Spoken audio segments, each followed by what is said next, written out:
नमस्कार and welcome to my YouTube channel English for all.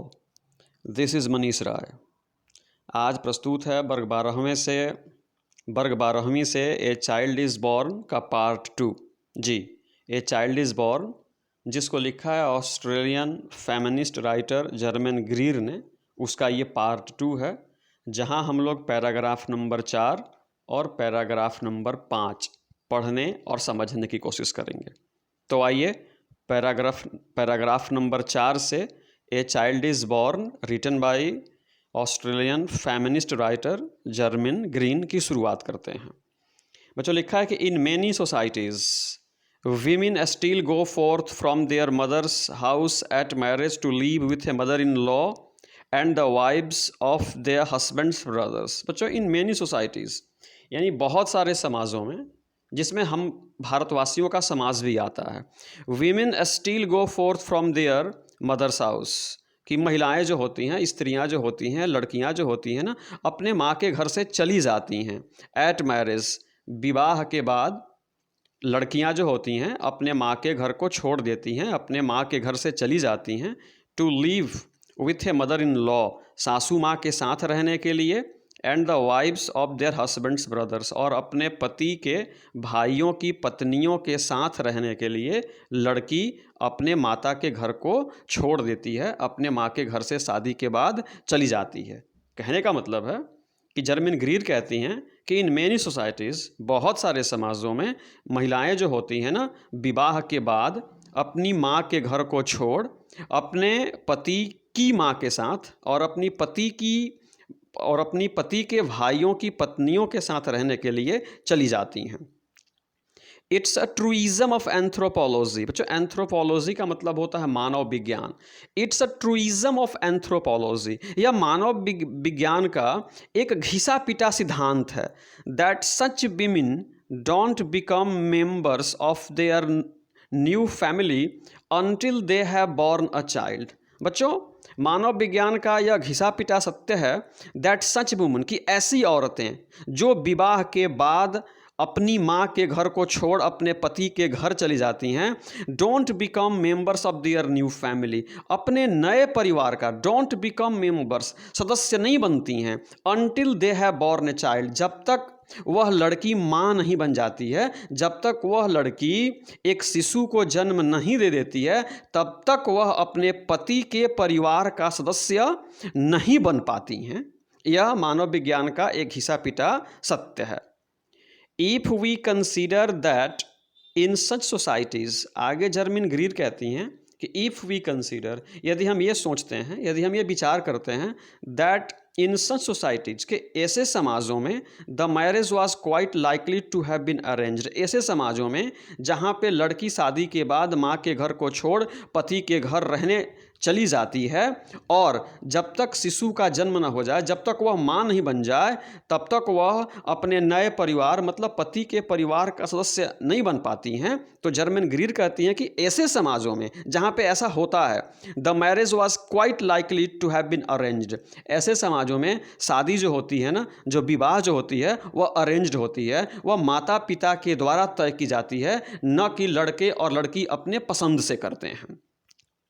तो German Greer कहती हैं कि इफ़ वी कंसीडर, अगर हम ये सोचते हैं कि ऐसे समाजों में शादियां जो होती हैं वो अरेंज्ड होती हैं, माता पिता के द्वारा तय की जाती हैं, तब इट इज़ अंडरस्टैंडेबल, तब यह स्वाभाविक है। अंडरस्टैंडेबल का मतलब स्वाभाविक, तब यह स्वाभाविक है दैट द ब्राइड का मतलब दुल्हन, टू यानी तब यह स्वाभाविक है कि दुल्हन, टू का मतलब भी, लॉन्ग्स मतलब चाहती है या लालायित रहती है, फॉर द चाइल्ड, तब ऐसे समाजों में यह स्वाभाविक है कि वह नवविवाहिता भी है ना, बच्चे के लिए, शिशु के लिए वह भी लालायित रहती है, वह भी चाहती है कि जल्दी से जल्दी मैं माँ बन जाऊँ ताकि मैं अपने नए परिवार का सदस्य बन जाऊँ।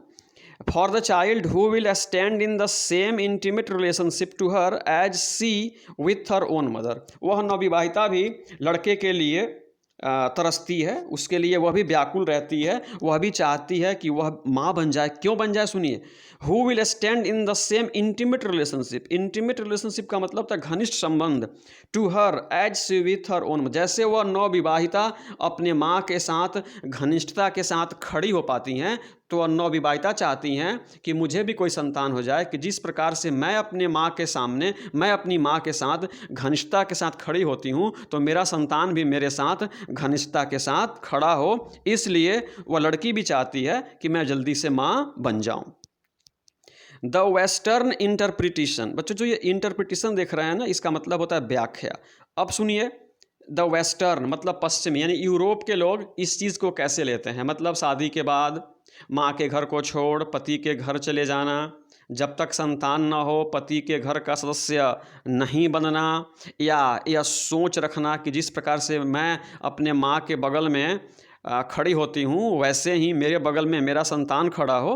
तो इस प्रकार की सोच की व्याख्या करते हैं पश्चिम के लोग। क्या कहते हैं सुनिए, द वेस्टर्न इंटरप्रिटेशन यानी पश्चिमी व्याख्या ऑफ सच मोर्स, मोर्स का मतलब अर्थ होता है रिवाज या परंपरा, यानी पश्चिम के लोग इस रस्म रिवाज का, इस परंपरा का व्याख्या करते हैं, इस परंपरा की वे व्याख्या करते हैं। और क्या कहते हैं सुनिए, दैट दे आर बैकवर्ड, की पारंपरिक समाज के लोग बैकवर्ड हैं, पिछड़ी सोच के हैं, क्रूएल कि वे लोग क्रूर हैं, एंड रॉन्ग और क्या हैं, गलत हैं।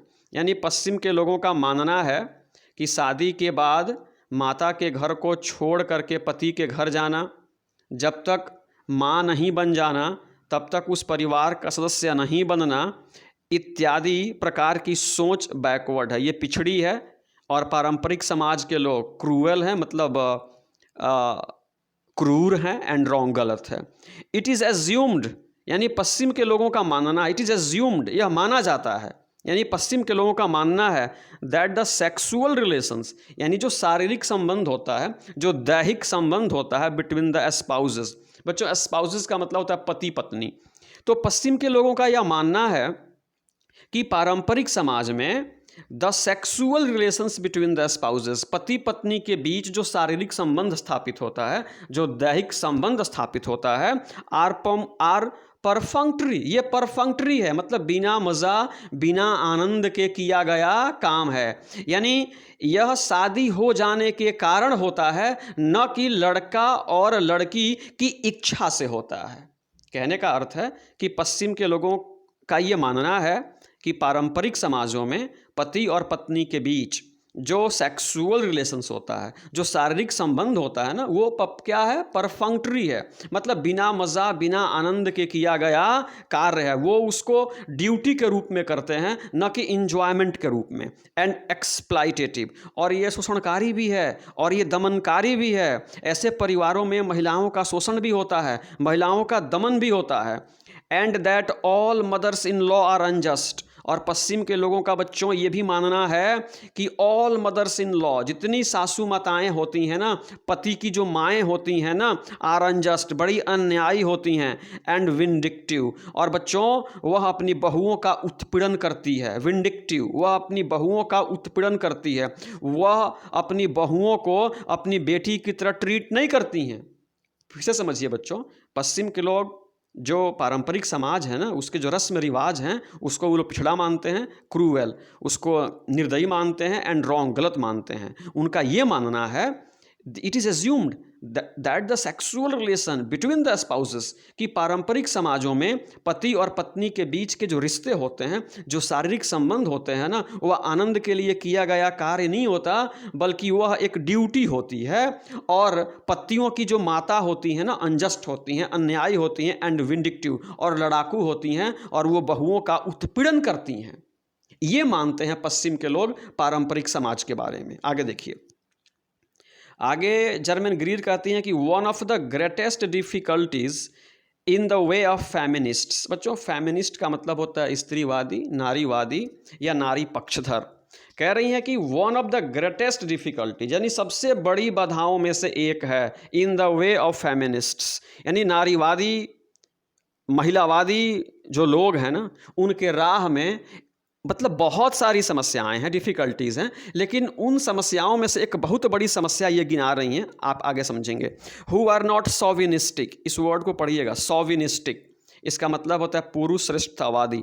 And want to learn from women who still live with in a female society.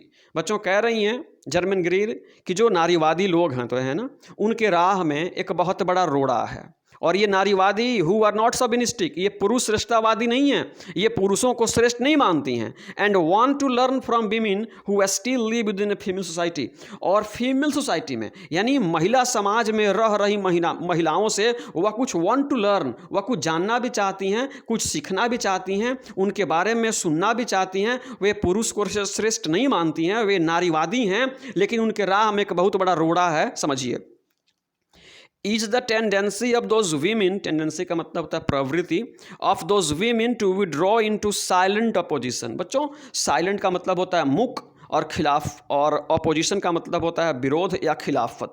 यानी वे स्त्रीवादी महिलाएं, वह नारीवादी महिलाएं, या वे नारीवादी लोग जो पुरुष श्रेष्ठतावादी नहीं हैं और महिला समाज में रह रही महिलाओं के बारे में जानना चाहती हैं, समझना चाहती हैं, उनके बारे में कुछ सीखना चाहती हैं ना, तो उन महिलाओं की एक प्रवृत्ति, इज टेंडेंसी, उनके राह में एक बहुत बड़ा रोड़ा है। और रोड़ा क्या है कि देखिए, इज टेंडेंसी, उनकी एक प्रवृत्ति होती है, अब दोज वुमन, उन महिलाओं की, to withdraw into silent opposition. वे लोग जब विरोध करने की बात आती है ना, तो वो बोल करके विरोध नहीं करती हैं, वे लोग मुक, साइलेंट होकर के विरोध करती हैं, चुप हो जाती हैं।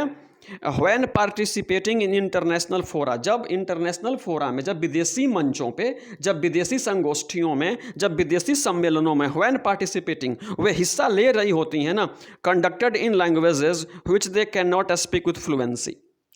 कहने का मतलब है कि नारीवादी, स्त्रीवादी जो पुरुष श्रेष्ठतावादी नहीं हैं और महिला समाज में रह रही महिलाओं के बारे में जानना चाहती हैं, सीखना चाहती हैं ना, उनके राह में एक बहुत बड़ा रोड़ा क्या है, उनके राह में एक बहुत बड़ा रोड़ा है कि जब वे किसी विदेशी मंच पे जाती हैं और जब विरोध जताने की बात आती है ना, तो वे चुप हो जाती हैं। क्यों चुप हो जाती हैं?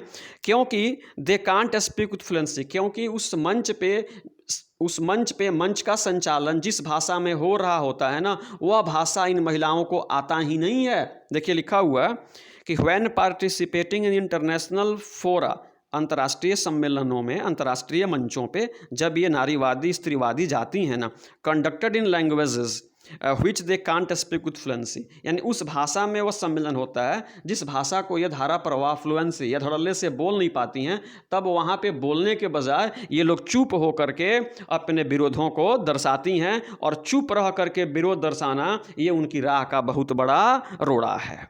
इसका उदाहरण सुनिए। जर्मन ग्रीर क्या कहती हैं कि वीमेन ऑफिशियल्स, ऑफिशियल्स का मतलब होता है अधिकारी, women officials of the Sudanese government, यानी सूडानी सरकार की जो महिला अधिकारी थी ना, टोल्ड मी, अधिकारियों ने मुझको बताया, that they had given up का मतलब बच्चों छोड़ देना या त्याग देना, that they have given up going to international conferences. Sudan के अधिकारियों ने, महिला अधिकारियों ने मुझे बताया that they had given up, कि उन लोगों ने त्याग दिया है, उन लोगों ने छोड़ दिया है, उन लोगों ने बंद कर दिया है गोइंग टू इंटरनेशनल कॉन्फ्रेंसेस, अंतर्राष्ट्रीय सम्मेलनों में जाना उन लोगों ने छोड़ दिया है, बंद कर दिया है। क्यों बंद कर दिया? सुनिए। Even though the trips were tremendous treat, यद्यपि वह जो ट्रिप है ना, जो विदेशी दौरे हैं ना, उस दौरान उनकी खूब खातिरदारी की जाती है। ट्रेमेंडस ट्रीट, ट्रेमेंडस का मतलब वेरी गुड, बहुत अच्छा, और ट्रीट का मतलब होता है किसी का आतिथ्य करना। तो कह रही हैं कि हम लोगों ने विदेशी सम्मेलनों में जाना छोड़ दिया, यद्यपि हम लोगों की खूब सेवा सत्कार वहाँ पे होती है, फिर भी हम लोगों ने छोड़ दिया। क्यों? Because they were tired of being told about their own lives instead of being consulted. इसका अर्थ क्या बच्चों क्या हुआ? उन लोगों ने अंतर्राष्ट्रीय सम्मेलनों में इसलिए जाना छोड़ दिया है, बिकॉज मीन्स क्योंकि they were tired of being told, वे थक गई हैं, वे थक गई थी, of being told about their own lives, अपनी जिंदगी के बारे में ही सुन करके वे लोग थक गई थी, about their own instead of being consulted, यानी उन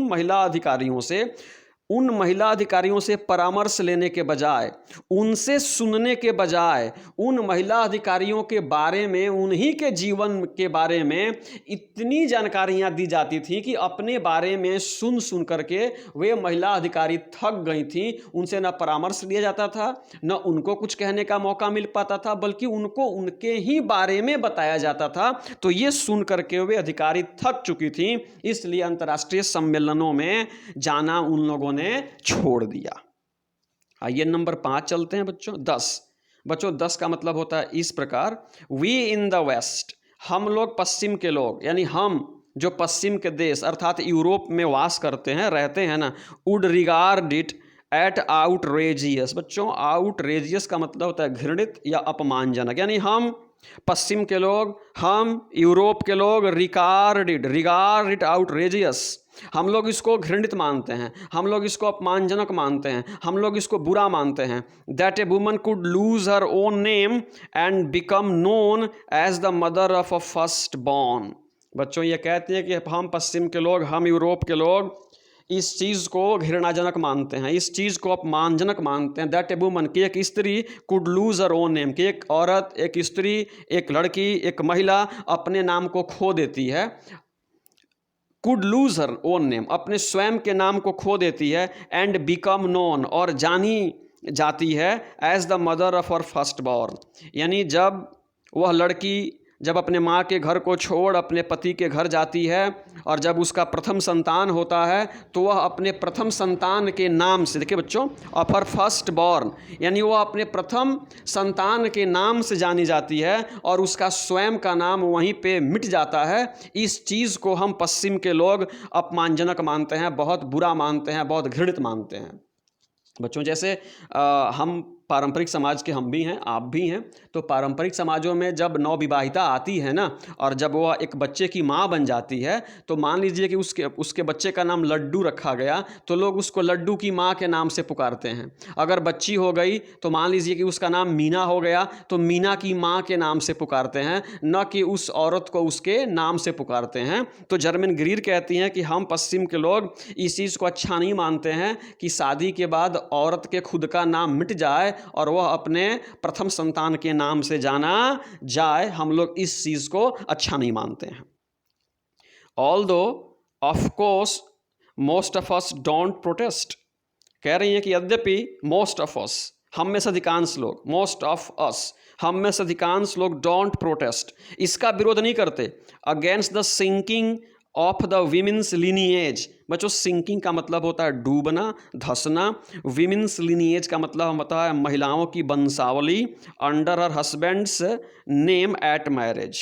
देखिए बच्चों, जर्मन ग्रीर कहती हैं कि हम पश्चिम के लोग रिगार्ड इट एट आउटरेजियस, हम लोग इसको अपमानजनक मानते हैं। दैट ए वुमन, की एक औरत है ना अपने नाम को खो दे और अपने नवजात अर्थात प्रथम शिशु के नाम से जानी जाए, हम लोग इसको अच्छा नहीं मानते। लेकिन मोस्ट ऑफ अस, हम में से अधिकांश लोग, यानी हम में से पश्चिम के अधिकांश लोग डोंट प्रोटेस्ट, इसका विरोध नहीं करते, against sinking the women's lineage, यानी जब औरत अपने वंशावली को खो देती है, जब औरत अपने सरनेम को, अपने उपनाम को खो देती है, अंडर हर हस्बैंड्स नेम, अपने पति के नाम के तले एट मैरिज, शादी के बाद जब औरत अपने वंशावली को खो देती है, जब अपने सरनेम को खो देती है और अपने पति के सरनेम से जानी जाती है, तब हम पश्चिम के लोग इसका विरोध नहीं करते। जैसे बुश साहब की पत्नी को मिसेज बुश कहा जाता है, क्लिंटन साहब की पत्नी को मिसेस क्लिंटन कहा जाता है, तब हम पश्चिम के लोग इसका विरोध नहीं करते, हम लोग इसका विरोध नहीं करते। लेकिन जब एक औरत अपने लड़के के नाम से जानी जाती है, जैसा कि पारंपरिक समाजों में होता है, तब हम लोग इसका विरोध करते हैं, हम इसको बुरा मानते हैं। लेकिन जब पति के नाम से जानी जाती है शादी के बाद, तब हम में से अधिकांश लोग इसका विरोध नहीं कर पाते हैं, जर्मन ग्रीर कहती हैं। सुनिए बच्चों, इन मेनी ट्रेडिशनल सोसाइटीज़, यानी बहुत सारे पारंपरिक समाजों में, the relationship between mother and child is more important than the relationship between husband and wife. बच्चों, अधिकांश कह रही हैं कि बहुतेरे पारंपरिक समाजों में, हिंदुस्तान, पाकिस्तान, बांग्लादेश, श्रीलंका, एशिया के अधिकांश देश पारंपरिक देश होते हैं बच्चों, तो कह रही हैं कि इन मेनी ट्रेडिशनल सोसाइटीज़, बहुतेरे पारंपरिक समाजों में, the relation between mother and child, यानी माँ और बच्चे के बीच का जो संबंध होता है, इज मोर इम्पॉर्टेंट, ज़्यादा महत्वपूर्ण होता है, than the relationship between husband and wife, पति और पत्नी के बीच का जो रिश्ता होता है ना, उस रिश्ते से भी ज़्यादा महत्वपूर्ण होता है माँ और बच्चे का रिश्ता। कहाँ पे? पारंपरिक समाजों में। जबकि यूरोपीय समाज में, पश्चिमी समाज में पति और पत्नी के बीच का रिश्ता ज़्यादा महत्वपूर्ण होता है माँ और बच्चे के रिश्ते से। लेकिन हमारे अपने हिंदुस्तानी समाज में माँ और बच्चे का रिश्ता जो होता है ना,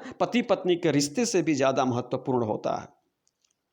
इन सम यानी कुछ अन्य समाजों में the child's relationship with the rest of his family, कुछ अन्य समाजों में बच्चे का संबंध with the rest of his family यानी परिवार के अन्य लोगों के साथ इज एज इम्पॉर्टेंट, उतना ही महत्वपूर्ण होता है, और even more important than either.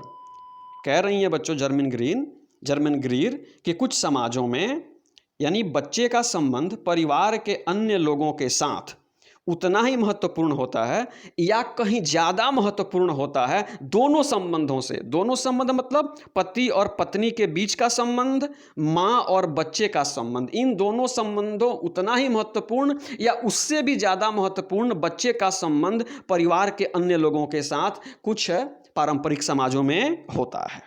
आइए आगे बढ़ते हैं बच्चों।